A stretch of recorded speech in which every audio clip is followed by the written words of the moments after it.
Hi friends, கிராமத்து லைஃப்பில் எங்களுக்கு காலையில் எப்படி போகுதுன்னு சொல்லிட்டு இந்த வீடியோவில் பார்க்கலாங்க. காலையில் ஒரு 6:30 தாங்க இன்றைக்கி எழுந்தேன். எழுந்ததும் வாசலுக்கு வந்து தண்ணி போட்டு வாசல் சுத்தமாக கூட்டி முடிச்சாச்சுங்க. குட்டி பையன் குட்டி பாப்பாலாம் பாருங்கள், கூட்டின இடத்துல விளாண்டுருக்காங்க.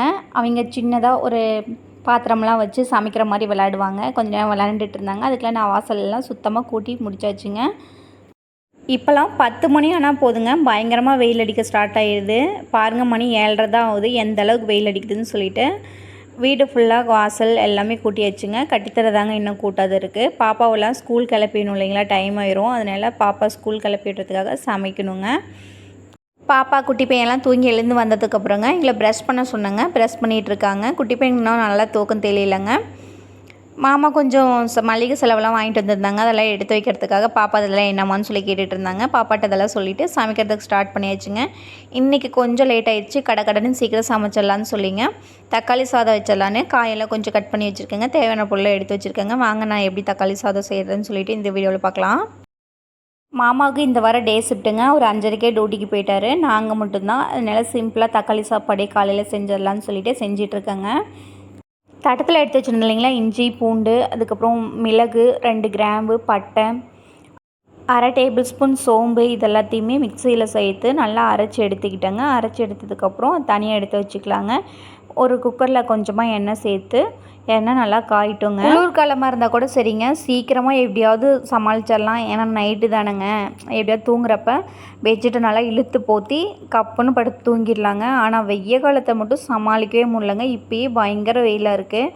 வீட்டை விட்டு வெளியே போனாவே அவ்வளோ பயமாக இருக்குங்க. தண்ணி வந்து அதிகமாக எடுத்துக்கணுங்க. தண்ணி கம்மியாக எடுத்துட்டோம்னாவே கண்டிப்பாக நம்மளுக்கு டீஹைட்ரேட் ஆயிருங்க நம்ம உடம்பு. அதனால தண்ணி வந்து அதிகமாக எடுத்துக்கோங்க. எண்ணெய் நல்லா காஞ்சிடுச்சுங்க. கடல் பாசி, ஏலக்காய், ஒரு அன்னாசி பூ சேர்த்துங்க. அது கூட நம்ம அரைச்சி வச்சோம் இல்லைங்களா, அந்த மசாலாவையும் சேர்த்து நல்லா வதக்கி விட்டுக்கலாங்க. வதக்கி விட்டதுக்கப்புறம் நான் வந்து சின்ன வெங்காயம் சேர்த்துருக்கேங்க. ஒரு 5-6 சின்ன வெங்காயத்தை இது மாதிரி சின்ன சின்னதாக கட் பண்ணி சேர்த்துக்கலாங்க. மசாலா எப்பயுமே இது மாதிரி அரைச்சி சேர்த்தோம்னா குழந்தைங்களுக்கு வந்து அப்படியே ஃபுல்லாக மசாலா போட்டு செய்கிறத விட இது மாதிரி நம்ம வீட்லேயே அரைச்சி செய்யும்போது குழந்தைங்களுக்கு கொஞ்சம் உடம்புக்கு ஹெல்த்தியாக இருக்குங்க. இது கூடவே 2 பச்சை மிளகாய் காரத்துக்காக சேர்த்துருக்காங்க. கேரட் வந்து கொஞ்சமாக இருந்துச்சுங்க, அதையும் கட் பண்ணி இது கூட சேர்த்து நல்லா வதக்கி விட்டுக்கலாங்க. எண்ணெயிலேயே வதக்கி விடுக்கும்போது அது டேஸ்ட் வந்து கொஞ்சம் டிஃப்ரெண்ட்டாக இருக்குங்க. இது கூடவே ஒரு 3 தக்காளியை மிக்ஸி ஜாரில் சேர்த்து அரைச்சி எடுத்துட்டுங்க. அதையும் சேர்த்து நல்லா கலந்து விட்டுக்கலாங்க. தக்காளியை அப்படி அரைச்சி சேர்க்கும்போது சீக்கிரம் வதங்கிடுங்க. தக்காளி சாப்பாடு செய்யும்போது எப்பயுமே தக்காளி வேகிறதுக்கு கொஞ்சம் லேட் ஆகும் இல்லைங்களா, ஆனால் இது மாதிரி அரைச்சி சேர்க்கும்போது கொஞ்சம் சீக்கிரமாகவும் வதங்கிடும். டேஸ்ட்டும் கொஞ்சம் வேறு லெவலில் நல்லாயிருக்குங்க. பாப்பாக்கெல்லாம் ஸ்கூல் இருக்கும்போதுங்க வீட்டுக்கு வெளியில் இருக்கிற வேலையை ஃபஸ்ட்டு பார்த்தோன்னாவே இங்கே சாப்பாட்டு வேலையை செய்யறதுக்கு கொஞ்சம் கடன்னு செய்கிற மாதிரி இருக்குங்க. வெளியே கொஞ்சம் ஃப்ரீயாக எல்லா வேலையும் முடிச்சுட்டு வீட்டுக்குள்ளே வந்தோம்னாவே சமைக்கணுமே அப்படின்னு சொல்லிட்டு நம்மளுக்கு எது ஈஸியாக இருக்கோ அதை தாங்க செய்யறதுக்கு பார்ப்போம். அது மாதிரி தாங்க இன்றைக்கி தக்காளி சாப்பாடு வந்து எவ்வளோ சிம்பிளாக எவ்வளோ ஈஸியாக செய்ய முடியுமோ அவ்வளோ சீக்கிரம் செஞ்சிட்ருக்கேங்க. கூடவே பாப்பாவில் ஸ்கூல் கிளப்பிடணும் இல்லைங்களா, அதனால் அந்த வேலையை பார்த்துட்ருக்கேங்க. தக்காளி பாருங்கள் நல்லா எண்ணெய் பிரிஞ்சு வந்துருச்சு. இந்த ஸ்டேஜில் 1 டேபிள் ஸ்பூன் மிளகாத்தூள், 1 டேபிள் ஸ்பூன் மஞ்சத்தூள் சேர்த்து அதை நல்லா வதக்கி விட்டுக்கலாங்க. இது கூடவே ஒரு 1/2 டேபிள் ஸ்பூன் காட்டும் பிரியாணி மசாலா தூள் சேர்த்துக்கலாங்க. சேர்த்து நல்லா வதக்கி விட்டுக்கலாங்க. எண்ணெயிலேயே இந்தளவு நல்லா மசாலா வதங்கணுங்க. வதங்கினாதாங்க டேஸ்ட் வந்து நல்லாயிருக்கும். காலையில் குழந்தைங்க ஸ்கூல் போகும்போதுங்க குழந்தைங்களுக்கு பிடிச்ச சாப்பாடாக இருந்தால் சீக்கிரம் சாப்பிட்ருவாங்க. தக்காளி சாப்பாடுங்கிறப்ப கொஞ்சம் சாப்பிட்றதுக்கு கொஞ்சம் தயங்குவாங்க. அதனாலங்க அவங்களுக்கு பிடிச்ச சோயா பீன்ஸ் இருக்கும் இல்லைங்களா, அதை நல்லா சுடு தண்ணியில் போட்டு நல்லா அலாசிட்டுங்க. அதுக்கப்புறமேட்டுக்கு அதை நல்லா புழிஞ்சு எடுத்து இது கூட சேர்த்துருக்கேங்க. இப்படி செஞ்சு குழந்தைங்களுக்கு கொடுத்தோம்னா நல்லா விரும்பி சாப்பிடுவாங்க. எங்கள் சின்ன பாப்பாவுக்குன்னா இப்படி செஞ்சால் ரொம்ப பிடிக்குங்க. அந்த பன்னு சாப்பிட்றதுக்காகவே அந்த சாப்பாட்டை வந்து லைக் பண்ணி சாப்பிடுவா. குழந்தைங்களுக்கும் ஈஸியாக ஊட்டி விட்டலான்னு சொல்லிங்க இதையும் சேர்த்து நல்லா வதக்கி விட்டாச்சுங்க. இந்த ஸ்டேஜில் 1 டம்ளர் அரிசிக்கு 2 டம்ளர் தண்ணி சேர்த்து நல்லா கொதிக்க விட்டுக்கலாங்க. அவங்க அப்பா வேலைக்கு போனதுனால கூடங்க நான் சொன்ன வேலையை கண்டிப்பாக செய்வாங்க. போய் ப்ரஷ் பண்ணுனா கண்டிப்பாக பண்ணியே தாங்க ஆகணும். எங்கள் அப்பா இருந்தாங்கன்னா ஓபி அடிக்கிறதுக்கு எங்கள் அப்பா கூட போய் விளாண்டுக்கிட்டு அப்படி பண்ணிக்கிட்டு சொல்கிற வேலையை கேட்கவே மாட்டாங்க. எங்கள் ஸ்கூல் கிளப்புறது வந்து எங்கள் அப்பா இருந்தாங்கன்னா இன்னும் லேட்டு தாங்க ஆகும். சீக்கிரமாக மட்டும் கிளம்பவே மாட்டாங்க. நான் ஒருத்தியாக இருந்து இந்த வேலையை ப்ரஷ் பண்ணேன் இப்போ பண்ணி தான் ஆகணும் அப்படின்னு சொன்னேன்னா கண்டிப்பாக அவங்க 3 பேரும் போய் ப்ரஷ் பண்ணிட்டு வந்துடுவாங்க. குளிக்கிற மாதிரி இருந்தாலும் சரிங்க அப்படி தாங்க. இப்படி சாப்பாடு அரைச்சி வச்சு விட்டதுக்கப்புறம் பாப்பா போய் குளிக்க வச்சுட்டு வந்துடுவாங்க. இது மாதிரி வேலையெல்லாம் கொஞ்சம் டக்குன்னு முடிஞ்சிருங்க. ஆனால் எங்கள் அப்பா இருந்தாங்கன்னா நீங்கள் குளிக்க வைங்களேன், நான் இந்த சமையல் வேலையை பார்க்குறேன்னு சொல்லிவிட்டு மாமாவை கொஞ்சம் அப்படி வேலை வாங்குற மாதிரி வாங்கிட்டு இருப்பாங்க. மாமா காலையில் நேரமாக எழுந்திரிச்சி வேலைக்கு போயிட்டாங்கனாவே எனக்கு சீக்கிரம் தூக்கம் தெளிஞ்சிருங்க. நானும் எழுந்திரிச்சி படன்னு என் வேலையை செய்ய ஸ்டார்ட் பண்ணிடுவேன். குழந்தைங்களும் எனக்கு ஏற்ற மாதிரி அட்ஜஸ்ட் பண்ணிவிட்டு அவங்களும் பொறுமையாக ரெடி ஆயிடுவாங்க. அரிசியும் தண்ணியும் சேர்த்தாச்சுங்க. தேவையான அளவுக்கு உப்பு சேர்த்துட்டுங்க குக்கர் வந்து மூடி போட்டு விசில் போட்டாச்சுங்க. விசில் வந்து 2 விசில் வந்துருச்சு. பாப்பாவுக்கு வந்து டைம் ஆனதுனாலங்க விசில் வந்து எடுத்து விட்டுட்டேன். அதனால் கொஞ்சம் லைட்டாக தண்ணியாக இருக்க மாதிரி இருக்குங்க. இப்போ வந்து பாப்பாவுக்கு இனிமேல் சாப்பாடு போட்டு சாப்பாடு ஊட்டி விட்டுட்டு பாப்பா வந்து ஸ்கூல் கிளப்பணுங்க. சாப்பாடு வந்து நிஜமாலுமே ரொம்ப சூப்பராக வந்துருந்துச்சுங்க. குழந்தைங்க நல்லா விரும்பி சாப்பிட்டாங்க. காலையில் நேரமாக எழுந்துங்க. பாத்திரமும் கொஞ்சம் இருந்துச்சுங்க. விலைக்கு வெளியே கமுத்தி வச்சுருந்தேன். சரி வெயிலில் ஒரு 10 நிமிஷம் காஞ்சினா எடுத்து உள்ளே வச்சிடலான்னு சொல்லிங்க. ஆனால் நம்ம வீட்டு குட்டி வாண்டு இருக்கான் இல்லைங்களா, அவன் வந்து விளையாடுறதுக்காக அந்த பாத்திரத்தெல்லாம் எடுத்து லைனாக வச்சு விளாண்டுட்டு இருந்தாங்க. பாப்பா தம்பியெல்லாம் கொண்டு போய் ஸ்கூலில் விட்டுட்டு வந்தாச்சுங்க. பாப்பா தம்பியெல்லாம் கொண்டு போய் ஸ்கூலில் விட்டுட்டு வீட்டுக்கு வந்தாவே இந்த மழை பெஞ்சு ஓஞ்ச மாதிரி ஒரு ஃபீல் இருக்கும் இல்லைங்களா, அது மாதிரி தாங்க இருக்கும்.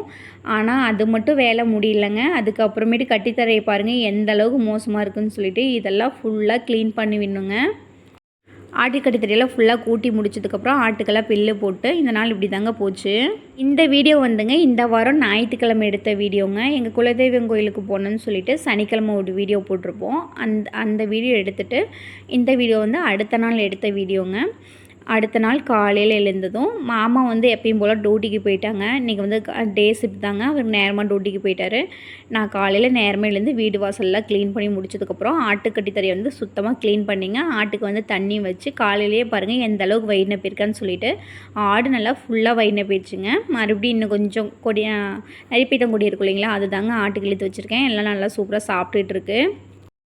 எங்கள் ஆயா வீட்டுக்கு போகலான்னு சொல்லிட்டு தாங்க இவ்வளோ சீக்கிரமாக வேலையெல்லாம் ஆகிட்டுருக்கு. எங்கள் அப்ச்சி அம்மை வீடுன்னு சொல்லுவேன் இல்லைங்களா, அங்கே தாங்க போகலான்னு சொல்லிட்டு தம்பி கூட்டிகிட்டு போகிறேன்னா அதனால் எல்லோரும் அங்கே தாங்க ரெடி ஆகிட்ருக்கோம். ஞாயிற்றுக்கிழமை இன்றைக்கி கொஞ்சம் நேரம் லேட்டாக தூங்கி எழுந்திரிக்கலாம் அப்படின்னு நினச்சாங்க. அன்றைக்கி தாங்க கண்டிப்பாக வெளியே எங்கேயாவது போகிற மாதிரி இருக்கும். இன்றைக்கும் அம்மா வீட்டுக்கு போகலான்னு சொல்லிங்க. நான் வந்து வெளியே வேலையெல்லாம் முடிச்சுட்டு வீட்டுக்கு வரத்துக்குள்ளே பார்த்தா பாப்பா 2 பேரும் ப்ரஷ் பண்ணிகிட்டு இருந்தாங்க. நம்ம குட்டி பையன் பாருங்கள் எவ்வளோ க்யூட்டாக பல்ல விளக்கலான்னு சொல்லிட்டு. அவங்க அப்பா இருந்தாங்கன்னா கண்டிப்பாக நான் சொல்கிற பேச்சை கேட்கவே மாட்டாங்க. இன்றைக்கி பாருங்கள் எங்கள் அப்பா டியூட்டிக்கு போவோம் பல்லு விளக்குங்கடான்னு சொல்லிட்டு ப்ரஷ்ஷில் பேஸ்ட்டு போட்டு கொடுத்துருந்தாங்க. எங்கள் பாட்டுக்கு சூப்பராக விளக்கிட்டு இருக்காங்க. நம்ம ரோஸ் செடி பாருங்கள் எந்த அளவுக்கு சூப்பராக தளைஞ்சு வந்திருக்குன்னு சொல்லிட்டு நல்லா தளைஞ்சு வருதுங்க. ஒரு சின்ன முக்கொன்று வச்சுருக்குங்க. அது அடுத்த வீடியோவில் கண்டிப்பாக உங்ககிட்ட ஷேர் பண்ணிக்கிறேங்க. அந்த ரோஸ் செடிக்கு அந்த சைட் பாருங்கள் எந்த அளவுக்கு சுள்ளெரும்புன்னு சொல்லிட்டு காலை வச்சுருந்தோன்னா சத்தியமாக கத்திக்கிட்டே எந்த அளவுக்கு கடி வாங்குவோன்னு சொல்லியாருங்க. சுள்ளெரும்பு மட்டும் கடிச்சிருச்சுன்னா அந்த அளவுக்கு வலிக்குங்க. வலி மட்டும் தாங்கவே முடியாது. பக்கத்தில் கத்திரிக்காய் செடியில் பாருங்கள் எந்த அளவு கத்திரிக்காய் காய்ச்சிருக்குன்னு சொல்லிட்டு ஒரு 1/2 கிலோ கத்திரிக்காய்க்கு மேலே வருங்க. நிறைய கத்திரிக்காய்ங்க. ஒரு பக்கம் ஒரு 3 கத்திரிக்காய், இந்த சைடு ஒரு 4-5 கத்திரிக்காய், நிறைய கத்திரிக்காய் வச்சுருக்குங்க. சின்ன சின்ன பிஞ்சு வந்து நிறையா இருக்குது.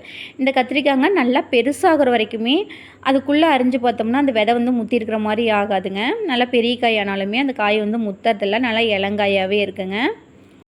எங்கள் வீட்டுக்கு பக்கத்தில் ஒரு அக்கா வந்துங்க கத்திரி செடி நாற்று வாங்கிட்டு வந்து நட்டுருந்தாங்க. அவங்ககிட்ட இருந்து ஒரு 3-4 செடி வந்துட்டு எங்கிட்ட கொடுத்துருந்தாங்க, நீ கொண்டு போய் வைடான்னு. அந்த செடி ஒரே செடி தாங்க பொடைச்சிருந்துச்சி. 2 செடி வச்சுருந்தேன், அதில் செத்துருச்சுங்க. இந்த ஒரு செடியிலேயே இவ்வளோ காய்ங்க. வாரத்துக்கும் நம்மளுக்கு கத்திரிக்காய் வந்து கடையில் வாங்க தேவையில்லைங்க. இந்த வேலையில் செஞ்சுட்டு இருக்கும்போதே குட்டி பாப்பாலாம் அவங்க பாட்டுக்கு விளாண்டுட்டு இருந்தாங்க. இந்த சைடு பாருங்கள் குண்டுமல்லி செடியெல்லாம் இப்போ தாங்க முக்கு வச்சுருக்கு. சித்திரை வைகாசிலாம் நம்ம செடியிலே குண்டுமல்லி பூ வந்து வச்சுருங்க. இந்த குண்டுமல்லி வந்து அடுக்குமல்லின்னு சொல்லுவாங்க. வாசம் வந்து சூப்பராக இருக்குங்க. ஒரு 10 பூ தலையில் வச்சாலும் போதுங்க, அந்த அளவுக்கு சூப்பராக வாசம் இருக்கும். நானும் கிளம்பியாச்சு, பாப்பாவே ரெடி பண்ணி விட்டுட்டேன். பாப்பா பாருங்கள் ஹேர் ஸ்டைல் எப்படி இருக்குதுன்னு சொல்லிட்டு மறக்காமல் கமெண்ட் பண்ணுங்கள். பாப்பாவுக்கு இப்போ தாங்க முடி ஓரளவுக்கு நல்லா வளர ஸ்டார்ட் ஆகிருக்கு. இந்த ஸ்டேஜில் பாப்பாவுக்கு ஏதாவது ஒரு ஹேர் ஸ்டைல் பண்ணி விடலான்னு சொல்லிங்க இன்றைக்கி வந்து கொண்டை போட்டு விட்டுருந்தேன். எப்படி இருக்குதுன்னு சொல்லிட்டு மறக்காமல் கமெண்ட் பண்ணுங்கள்.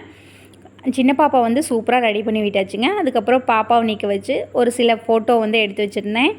நாம்பலாம் சின்ன பிள்ளையா இருக்கும்போது இது மாதிரி நம்ம அம்மா தலை சீவிட்டு ஃபோட்டோ எடுக்கிறதுக்கு அப்போல்லாம் மொபைல் இல்லைங்க.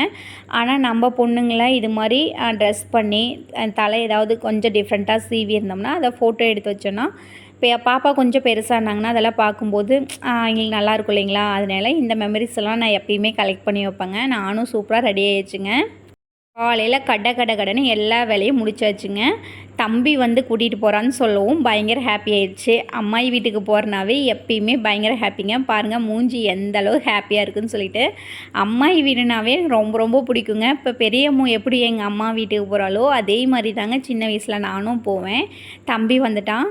நம்ம குட்டி பையனை நிற்க வச்சு ஃபோட்டோ எடுக்கிறதுக்காக என்னென்னமோ ட்ரை பண்ணிகிட்டு இருந்தான். எதுவுமே விளையாடலைங்க. அம்மாயி வீட்டுக்கு வந்து சாப்பிட்டு முடிச்சதுக்கப்புறம் பாப்பா தம்பி எல்லாம் ஜாலியாக விளாண்டுட்டு இருந்தாங்க.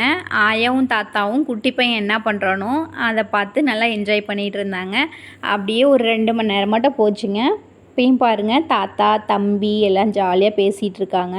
நீங்கள் எங்கேயோ போய் சுற்றிட்டு வாங்கடான்னு சொல்லிட்டு தாத்தா வீட்டு ஆட்டுக்கட்டி தரையில் தாத்தா படுக்கிறதுக்காக கட்டில் வந்து சாய்ச்சி விட்டுருந்தாங்க. அது மேலே நான் உட்காந்துட்டுங்க பழைய ஞாபகம்லாம் வந்துடுச்சுங்க. அதெல்லாம் யோசிச்சுட்டு நல்லா இருந்துச்சுங்க. நல்லா ஜாலியாக என்ஜாய் பண்ணிவிட்டு அதுக்கப்புறம் ஒரு மணியெல்லாம் இருக்குங்க. நல்லா வெயிலே நம்ம வீட்டுக்கு வந்தாச்சுங்க.